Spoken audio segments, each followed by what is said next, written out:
우리 옆에 있는 분들 인사하겠습니다. 사랑합니다. 축복합니다. 사랑하고 축복합니다. 저는 중학교 1학년 봄에 처음으로 교회를 나오기를 시작했습니다. 그때 어떻게 해가지고 그렇게 돼서 교회를 나오기 시작했습니다. 학생 예배를 열심히 참석을 했고 이제 3년 과정을 마치고 고등학교에 입학을 했더니 저를 맡은 김아무개라는 여자 선생님이 계셨는데 그 선생님이 우리 아이들에게 반 아이들에게 책을 2권씩 선물을 해 주셨어요. 그 기독교 서회에서 나온 작은 문고판 손바닥만한 책을 2권씩 주셨는데 그 2권의 책을 선물 받은 게 저로서는 책을 선물 받은 거는 처음입니다. 근데 체력이 너무 좋아서 책을 정말 열심히 읽었는데 얼마나 열심히 읽었냐면 고등학교 1학년 때 수업 시간에 노트 밑에 감춰놓고 읽었습니다. 그래서 한 권을 하루에 한 권씩 띄었습니다. 아침부터 시작해서 밤늦게까지 한 권을 다 띄었는데 그 둘째 날 두 번째 책을 읽다가 선생님한테 걸려가지고 한 방 먹었습니다. 아무 생각도 못하고 열심히 책에 빠져서 읽고 있는데 갑자기 머리가 번쩍 불이 튀었어요. 그래서 욕을 한마디 하시면서 저한테 야단을 치셨는데 그분이 집사님이었거든요. 근데 제가 읽었던 책이 성경책 비슷한 책이니까 뭐라고 야단은 더 이상 못 치시고 뺏지도 않으시고 그래도 그렇지 이놈아 수업 시간에 책을 읽으면 어떻게 라고 하셨던 그 과학 선생님, 물리 선생님을 지금도 잊을 수 없습니다. 그때 맞은 충격이 지금도 좀 남아 있어서 제가 가끔씩 헛소리하는 것을 이해해 주셨으면 좋겠습니다. 그 충격입니다. 그때 읽었던 책이 한 권은 위대한 인생, 한 권은 위대한 신앙이라고 하는 책입니다. 풀턴 오슬러라고 하는 전기작가의 책인데요. 세상에서 역사상 가장 위대한 인생을 살았던 분은 누구냐, 가장 위대한 삶을 살았던 분은 누구냐를 연구하고 해서 책을 냈는데 그 주인공은 당연히 예수 그리스도입니다. 하나님이셨지만 하늘 보좌를 버리시고 이 땅에 오셔서 십자가를 지고 죽기까지 복종하신 예수 그리스도, 아무런 죄도 허물도 없지만 우리를 대신해서 십자가를 지심으로 우리의 죄와 허물을 용서하셔서 천국으로 인도하시는 예수 그리스도의 그 인생을 가장 위대한 인생으로 그분은 뽑았습니다. 전기작가로. 두 번째 책 위대한 신앙이라고 하는 책. 그렇다면 하나님을 믿는 사람들 가운데서 가장 멋지게, 가장 활력 있게, 가장 내용 있게 살았던 사람이 누구냐를 뽑을 때 그 풀턴 오슬러 박사는 위대한 신앙인으로 사도 바울을 뽑았습니다. 여러분 잘 아시는 대로 사도 바울은 원래 율법학자였고 율법에 매였던 사람인데 부활하신 예수님을 만나면서 율법을 버리고 그리스도의 복음을 증거하는 전도자의 삶을 살다가 마지막 로마에서 순교를 당하지 않습니까? 이 사도 바울이 순교를 당하기 전에 적어도 7년 정도를 로마의 감옥에서 살았습니다. 죄목은 하나입니다. 예수를 증거했던 이유 때문에 체포가 돼서 매질을 당하고 로마의 감옥에서 7년을 살았어요. 7년 동안에 중간에 한번 이렇게 석방됐다가 다시 재투옥이 됩니다만은 감옥에 살면서도 사도 바울은 오직 하나 교회와 성도들을 걱정하는 마음밖에 없었습니다. 비록 자기는 감옥에 갇혔지만 감옥에 갇힌 것이 부끄러울 것도 없고 속상할 것도 없고 누구를 불평할 것도 없고 누구를 원망할 것도 없고 주어진 자리에서 최선을 다하는데 사도 바울이 말했던 최선을 다하는 것은 바로 어찌하든지 성도들을 아껴야 되는데 교회를 섬겨줘야 되는데 어떻게 하면 좋을까를 사도 바울은 늘 고민했던 겁니다. 그래서 사도 바울은 누가 면회를 오면 그 사람에게 복음을 증거했고 하나님 나라를 선포했고 간수들을 만나면 간수들에게 틈이 나는 대로 예수님의 복음을 증거했습니다. 그리고 밤이 되면 아무도 찾아오는 사람도 없고 일이 없는 밤이 되면 사도 바울은 호롱불을 켜놓고 편지를 썼어요. 제일 처음에 에베소에 보내는 편지를 쓰고 빌립보서, 골로새서, 빌레몬서라고 하는 4개의 편지를 감옥에서 편지를 썼습니다. 그래서 그 4개의 편지를 우리 신학자들은 옥중서간이라고 부릅니다. 그중에 첫 번째 쓴 편지가 에베소서입니다. 감옥에 갇힌 지 불과 얼마 되지 않았을 때 사도 바울은 에베소에 있는 교인들에게 편지를 써요. 당시 에베소라고 하는 도시는 지금도 남아있는 거대한 대도시입니다만은 그때 당시만 하더라도 로마와 그리고 콘스탄티노플과 더불어서 3대 도시로 뽑혔던 도시가 에베소입니다. 인구가 거의 100만 가까이 되는 큰 도시였었습니다. 발달했죠. 경제적으로 엄청 번창했고, 경제적으로 번창했다는 얘기는 결국 유흥업소가 많았던 뜻입니다. 그래서 매춘업도 있었고 술집도 많았고, 그리고 거기에 이제 하층 계민들, 하인들이, 노예들이 살았습니다. 귀족들이 많았습니다. 에베소의 귀족들을 얘기하면서 제가 기억하는 한 장면이 있는데, 당시는 에베소 같은 큰 도시에도 수도시설, 하수도시설이 없었습니다. 우리 이제 터키, 그리스를 갔다 오신 분들은 다 기억하시겠습니다만은 화장실이 집집마다 없었습니다. 그러니까 화장실이 없기 때문에 귀족들도 화장실을 보려면 아무리 귀족이라도 화장실까지 나와야 됩니다. 그런데 화장실은 공중 화장실인데 바닥이 엉덩이가 닿는 부분이 대리석으로 되어 있습니다. 엄청 차갑습니다. 저보고 한번 앉아보래서 한번 앉아봤는데 남들 눈이 있어서 바지를 벗지는 못하고 앉았는데도 차더라고요. 근데 귀족들이 용변을 보려고 거기로 오면 너무 차니까 용변을 볼 수가 없는 거예요. 방법을 개발하죠. 방법을 개발한 게 뭐냐면 자기 화장실에다가 하인을 앉혀놓는 거예요. 근데 하인이 아무것도 안 하고 거기서 앉아 있다가 자기 주인이 오면 일어나가지고 비켜주는 거죠. 뭐 칸막이도 없고 아무것도 없고. 이게 에베소의 귀족 문화였고, 바닷가에 있고 또 큰 도시다 보니까 향락 문화도 많았습니다만은 또 하나 많았던 것은 우상이 많았습니다. 이방신이 많았습니다. 우리 아이들이 좋아하는 나이키는 바로 에베소를 지키는 승리의 여신의 심벌 마크입니다. 그러니까 우리는 옷에다가 신발에다가 나이키 표시를 달고 있으면 여신을 모시고 살아가는 거예요. 저도 운동화 하나를 샀는데 집에 와서 보니까 나이키 문양이 있더라고요. 버리지 못하고 그냥 신고 있습니다. 왜냐하면 신발이라서. 왜요? 나이키를 제가 누르고 있잖아요. 귀 있는 자는 들으십시오. 그러니까 사도 바울이 에베소 감옥에 갇혀가지고 늘 걱정하는 거예요. 에베소 교인들이 어떻게 살아가고 있을까? 대부분 귀족이 아니라 하부 인생들이 예수를 믿었거든요. 노예들, 평민들, 종들, 이런 사람들이 주님을 영접했는데 이분들이 어떻게 예수를 잘 믿고 있을까? 세상 향락에 빠진 것은 아닐까? 부자들처럼 되고 싶고 귀족들처럼 되고 싶어가지고 헷갈리고 있는 건 아닌가? 그래서 사도 바울이 에베소의 교인들에게 편지를 쓴 것이 바로 에베소서 아닙니까? 사도 바울이 에베소서를 기록하면서 안부도 묻고 안부도 전하고 여러 가지 교훈의 말씀을 증거하다가 갑자기 무릎을 꿇어요. 편지를 쓰던 사도 바울이 갑자기 무릎을 꿇어요. 그만큼 마음에 애절해진 거죠. 감동이 된 거죠. 여러분 14절 15절 다 같이 읽어봅니다. 14절 15절.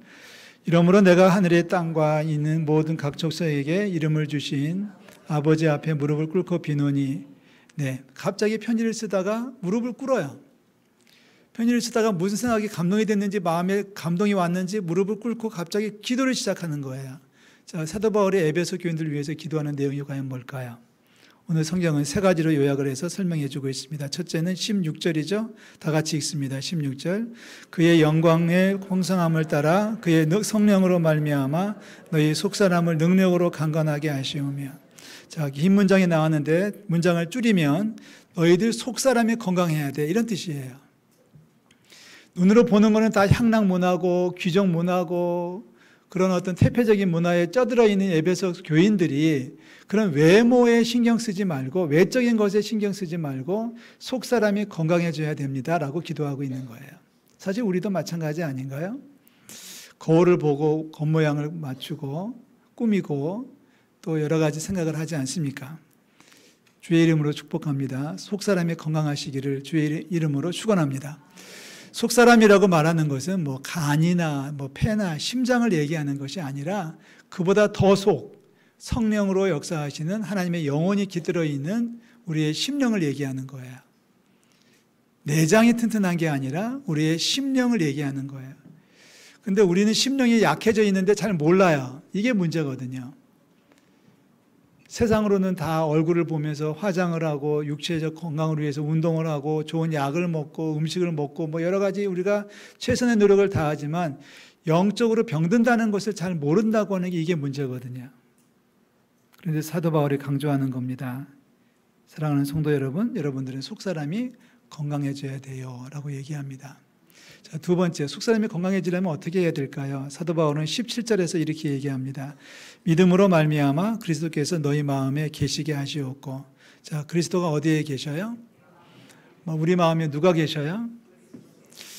우리 젊은이들한테 물어봅니다. 종종 특별히 중학생들한테 물어보죠. 너 앞으로 뭐가 될 거니? 꿈이 뭐니? 그러면 70% 정도 아이들은 꿈이 없어요 라고 얘기해요. 되고 싶은 게 없어요. 좀 더 친한 애들하고 얘기를 하면은 오늘 하루 살기도 힘들어 죽겠는데 어떻게 꿈이 있겠어요? 이렇게 얘기하는 애들이 꽤 있어요. 답답합니다. 요즘 한국 사회에 문제가 되고 있는 묻지마 범행, 폭행 이런 것들을 보면 도대체 그 사람들 마음속에 뭐가 있는지 모르겠어요. 분노, 원한 맺는 거 이런 것들이 가득 차 있는 것 같아요. 감정을 조절하지 못하는 그런 분노 조절 장애도 있어 보이고요. 그래서 그런 사람들을 체포하면 제일 먼저 하는 게 정신감정부터 하는 거예요. 이게 정신병자인지 아닌지부터 검사하는데 본인은 이제 범행을 저질러 놓고 나 미쳤어요라고 자꾸 말한다고 그러죠. 근데 검사해 보면 다 나오거든요. 미친 건지 미친 척하는 건지. 제가 볼 때 우리 성도들은 한 명도 미친 분이 한 분 있네요.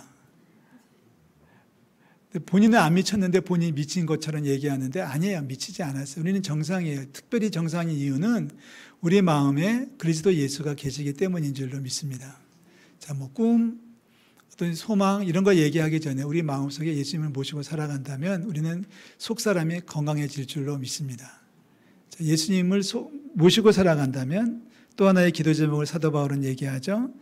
그 하나님의 모든 충만하신 것으로 너희가 충만해지기를 원한다. 19절에 얘기하고 있습니다. 하나님의 충만하신 것으로 너희가 충만해지기를 원한다. 하나님의 성품으로 충만해지기 원한다. 하나님을 닮아가기 원한다는 얘기를 하고 있습니다. 자, 성경 몇 구절 한번 살펴보겠습니다. 31절, 4장 31절 말씀.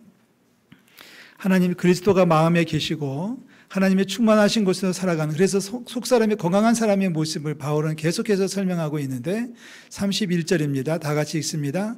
너희는 모든 악독과 노함과 분냄과 떠드는 것과 비방하는 것을 모든 악의와 함께 버리고 32절 서로 친절하게 하며 불쌍히 여기며 서로 용서하기를 하나님이 그리스도 안에서 너희들을 용서하신 것 같이 하라.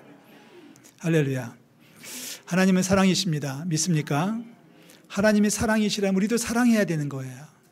하나님이 죄인들을 용서해 주셨기 때문에 우리도 우리에게 잘못한 사람을 용서해 줘야 되는 거예요. 하나님이 연약한 자들을 감싸 안아주셨기 때문에 우리도 연약한 사람들을 감싸 안아주고 보듬어 줘야 될 책임이 있는 거예요. 이게 바로 5장 1절에서 말하는 하나님을 본받는 자입니다. 축복합니다. 우리 옆에 있는 분들에게 축복하겠습니다. 하나님을 본받아 주세요 라고 얘기하겠습니다. 좀 더 직설적으로 한번 얘기해 볼까요? 너는 꿈이 뭐니? 우리 그리스도인들은 대답할 수 있어야 되는 거예요. 너는 꿈이 뭐니? 라고 물으면 하나님을 닮아가는 거예요 라고 얘기하는 거죠. 자, 하나님을 닮아 본받는 자가 되는 모습에 대해서 사도 바울은 계속해서 설명하고 있어요. 5장 4절 말씀입니다. 버려야 될 것이 먼저 나오는데요. 누추함과 어리석은 말이나 희롱의 말이 마땅치 아니하니 오히려 감사하는 말을 하세요. 감사하는 말을 하세요. 그래서 결론적으로 말하면 항상 우리는 물어야 됩니다. 내가 이렇게 말하면 하나님이 기뻐하실까? 내가 이렇게 행동하면 하나님이 좋아하실까? 내가 오늘 예배에 오면은 하나님이 좋아하실까? 오늘 내가 예배 안 오면 하나님이 뭐라고 하실까를 항상 물어야 되는 거죠. 그 얘기가 5장 10절에 나옵니다. 5장 10절 다 같이 읽습니다. 주를 기쁘시게 할 것이 무엇인가 시험하여 보라. 주를 기쁘시게 할 것이 무엇인가 알아보세요. 따져보세요. 무슨 일을 하기 전에 정말 이것이 하나님 앞에 영광이 될지 교회의 덕이 될지 하나님 앞에 기쁨이 될지를 조목조목 따져봐서 하나님이 기뻐하시는 것을 해야 됩니다 라고 바울은 지금 역설하고 있는 겁니다. 자, 우리 속사람이 강건해진다는 것은 우리 마음에 예수님이 계신 거고요. 속사람이 강건해진다는 것은 하나님의 성품을 닮아가는 것이고요. 그래서 우리가 매일매일 살아가면서 그리스도로 충만한 우리 성도들 되시기를 주의 이름으로 축복합니다. 처음에 말씀드렸던 풀턴 오우슬러가 그 책의 말미에 이런 글을 써요. 내가 사도 바울을 가장 위대한 신앙인이라고 뽑은 이유는 역사상 그만큼, 그 사람만큼 예수님을 닮으려고 노력했던 사람이 없기 때문입니다. 그리고 실제로 사도 바울은 예수님을 닮았던 사람입니다. 이렇게 얘기를 해요. 자, 예수님을 닮는다라는 말을